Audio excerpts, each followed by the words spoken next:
प्रदेश की 25 बड़ी खबरें शुरुआत करते हैं यूपी विधानसभा से, जहां एक बार फिर से योगी का अलग अंदाज देखने को मिला है। दरअसल योगी ने राज्यपाल के अभिभाषण पर बोलते हुए विपक्ष पर तीखा हमला बोला है। उन्होंने कहा है कि सपा के आचरण से सदन आहत हुआ और गालिब का शेर पढ़ते हुए तंज कसा। योगी ने दावा किया कि 2017 से पहले यूपी की छवि खराब हुई थी, गुंडों की सरकार चलती थी, लेकिन अब प्रदेश विकास का अग्रिम इंजन बन चुका है और कानून व्यवस्था मजबूत हुई है। सत्ता के संरक्षण में पल रहे गुंडे माफिया, जो कुछ नाम आपने लिए हैं, कुछ का नाम आप लेने में स्वयं ही संकोच कर लिए, क्योंकि नाम लेते तो हर व्यक्ति स्वयं ही कर लेता। आपने स्वयं ही बोला कि हाँ वो अपराधी था, दुर्दांत अपराधी था। आपकी स्वीकृति के लिए मैं आपका धन्यवाद करता हूँ। सरकार ने पहले दिन जीरो टॉलरेंस की नीति की बात कही थी और सरकार आज भी अपने जीरो टॉलरेंस की नीति के तहत ही चल रही है। अपराध कोई भी करेगा तो अपराध कानून उसको अपनी गिरफ्त में लेगा। गुंडा टैक्स अवैध वसूली वन डिस्ट्रिक्ट वन माफिया की प्रवृत्ति को आगे बढ़ा रही थी। कानून चंद हाथों की जागीर बन चुकी थी। कर्फ्यू और दंगा आम बात हो गई थी। पर्व और त्योहार आस्था के नहीं, आशंका के पर्याय बन गए थे। और आज उपद्रव नहीं, अब उत्सव प्रदेश है उत्तर प्रदेश, उत्सव प्रदेश। प्रदेश विधानसभा में कार्यवाही के दौरान हंगामा देखने को मिला। आपको बता दें, अध्यक्ष सतीश टोका टोकी से नाराज हो गए और माइक फेंककर बाहर चले गए। बाद में लौटे तो माहौल बदला हुआ था। महाना ने हल्के अंदाज में कहा, मैं जब आया था अनुशासन की बात की थी, दो ने कपड़े उतारे तो 403 का मान उतरा, एक ताश खेले तो सब बदनाम। उसके बाद सदन में फिर शायरी और मुस्कुराहट के साथ माहौल हल्का हो गया।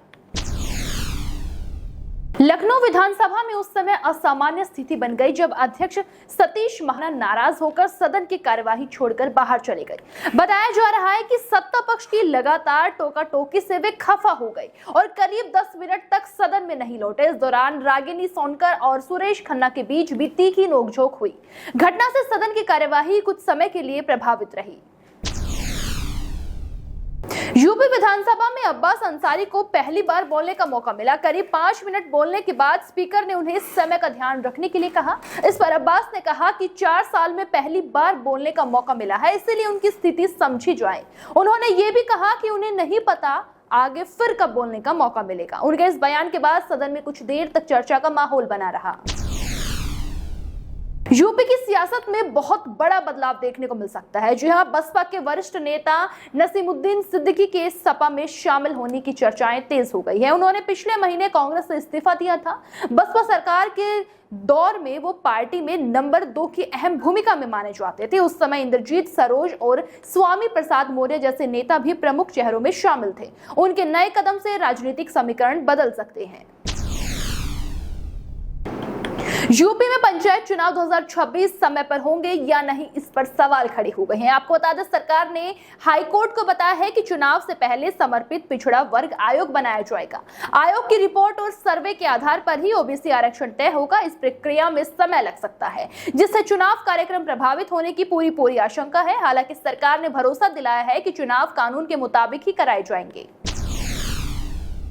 अखिलेश यादव ने मुख्यमंत्री योगी आदित्यनाथ पर तीखा तंज कसा है। उन्होंने दावा किया है कि प्रदेश और केंद्र सरकार के बीच मतभेद बढ़ सकते हैं। सोशल मीडिया पर उन्होंने लिखा है, क्या अब बुलडोजर की जगह ब्रह्मोस भेजा जाएगा। उन्होंने वाराणसी में मेट्रो और किसानों के मुद्दों पर भी सवाल उठाए हैं। इसके साथ ही यूपी के बजट को राजनीतिक विदाई का संकेत बताया है। उनके बयान के बाद सियासी चर्चा एक बार फिर से तेज हो गई है। लखनऊ में तेज रफ्तार कार से हुए हादसे का सीसीटीवी फुटेज सामने आया है। आरोप है कि 12वीं कक्षा का एक छात्र कार चला रहा था, जिसने व्यस्त सड़क पर 6 वर्षीय बच्चे को टक्कर मार दी और अन्य कई लोग घायल हो गए। घटना के बाद इलाके में अफरा तफरी मच गई। पुलिस ने मामले की जांच शुरू कर दी है और फुटेज के आधार पर आगे की इन्वेस्टिगेशन की जा रही है। नोएडा में हुई एक घटना ने सभी को हिलाकर रख दिया है, क्योंकि एमआरआई के दौरान 6 साल की गर्भ कसाना की मौत हो गई है।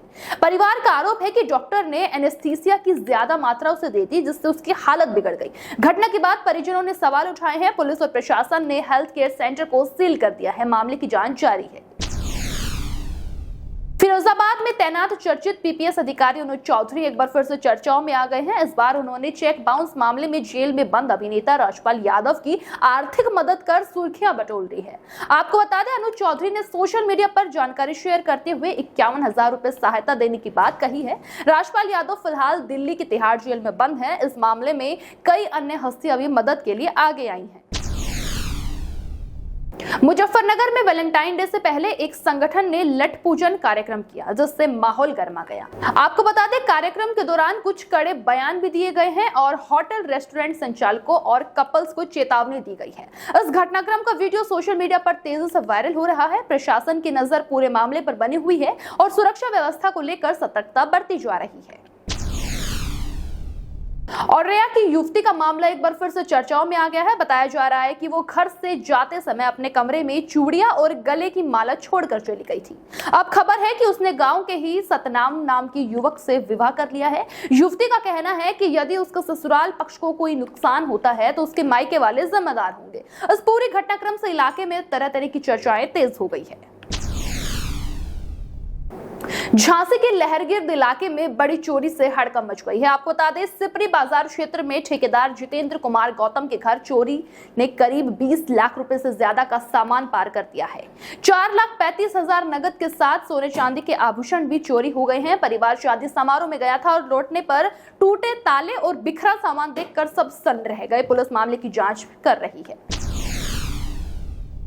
अलीगढ़ की नुमाइश में काम करने वाले कारीगरों ने भुगतान न मिलने का आरोप लगाया है। उनका कहना है कि ठेकेदार ने तय रकम नहीं दी, जिससे वे परेशान है। शिकायत लेकर पूरी टीम थाने पहुंची और इन्वेस्टिगेशन की मांग की। मामले के सामने आने के बाद स्थानीय स्तर पर चर्चाएं तेज हो गई है। पुलिस ने शिकायत प्राप्त कर जांच शुरू कर दी है। गाजियाबाद में एक घर में लगी आग से हड़कंप मच गया है। दरअसल भाजपा नेता मानसिंह गोस्वामी के अनुसार आग लगने से पहले 3 धमाकों जैसी आवाजें आई। परिवार का कहना है कि घर की वायरिंग सुरक्षित थी और शॉर्ट सर्किट नहीं हुआ था। उन्होंने आशंका जताई कि किसी ने केमिकल डालकर आग लगाई है। ऐसा हो सकता है। घटना के बाद पुलिस और फायर टीम मौके पर पहुंची। मामले की जांच जारी है। ग्रेटर नोएडा में रेलवे में नौकरी दिलाने के नाम पर ठगी करने वाले गिरोह का खुलासा हुआ है। आपको बता दें, थाना बिसरक पुलिस ने 3 आरोपियों को गिरफ्तार किया है। आरोप है कि वे सरकारी नौकरी का झांसा देकर प्रति व्यक्ति 5 से 8 लाख रुपए तक वसूली करते थे। फेक ज्वाइनिंग लेटर और फेक सर्टिफिकेट दिखाकर लोगों को भरोसा दिलाया जाता था। पुलिस ने दस्तावेज और इलेक्ट्रॉनिक उपकरण बरामद कर आगे की जांच शुरू कर दी है। आगरा में एक भीषण सड़क हादसे ने सभी को स्तब्ध कर दिया है। थाना बासोनी क्षेत्र के गांव के पास एक अनियंत्रित कार गहरी खाई में जा गिरी। आपको बता दें, हादसे में कार चालक की मौत हो गई है। बताया जा रहा है कि युवक जयपुर से आगरा आया था। सूचना मिलते ही पुलिस मौके पर पहुंची और जांच शुरू कर दी। शव को पोस्टमार्टम के लिए भेजा गया है।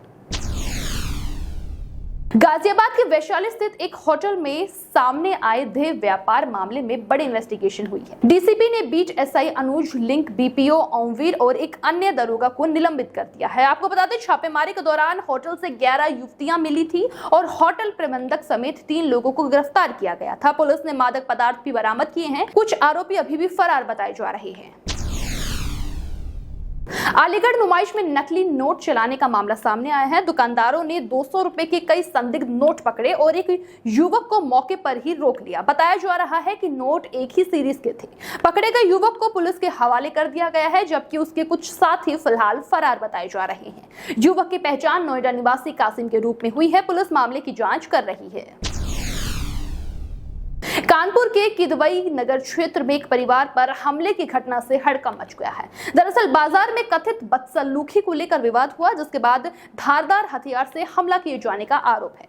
घटना में 4 महिलाएं और एक व्यक्ति घायल हुए हैं। सूचना पर पुलिस मौके पर पहुंची और घायलों को पीड़ित पक्ष ने मोहल्ले के एक ऑटो चालक पर आरोप लगाते हुए थाने में शिकायत दर्ज कराई है। पुलिस जांच कर रही है। नोएडा में खुले नालों का खतरा एक बार फिर से सामने आया है। आपको बता दें, सेक्टर 70 के बसई गांव के पास एक कार अचानक खुले नाले में जा गिरी। बताया गया है कि चालक गाड़ी खड़ी करके पास में ही गया था, तभी वाहन अचानक खिसक गया। पुलिस और स्थानीय लोगों की मदद से चालक सुरक्षित बाहर निकाला गया और कार का रेस्क्यू किया गया। इस घटना के बाद क्षेत्र में सुरक्षा व्यवस्था और खुले नालों को लेकर एक बार फिर से सवाल उठने लगे हैं। राज्यसभा में डॉक्टर राधा मोहन दास अग्रवाल ने बुजुर्ग माता पिता की देखभाल को लेकर भावुक मुद्दा उठाया है। उन्होंने कहा है कि जो संतान विदेश में रहकर माता पिता को अकेले छोड़ देती है, उसका पासपोर्ट रद्द करने पर विचार होना चाहिए। उन्होंने सुझाव दिया है कि विदेश जाने वालों से हल्फनामा लिया जाए और हर 6 महीने में माता पिता से जिम्मेदारी निभाने का परिणाम लिया जाए। उनका कहना है कि बुजुर्ग की सुरक्षा और सम्मान सुनिश्चित करना जरूरी है।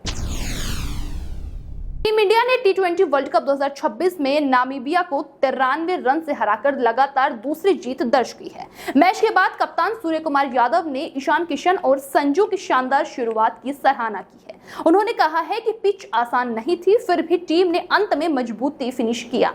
सूर्य ने जसप्रीत बुमराह की फिटनेस और हार्दिक पांड्या के प्रदर्शन को बड़ी राहत बताया और अगले मुकाबले के लिए आत्मविश्वास जताया।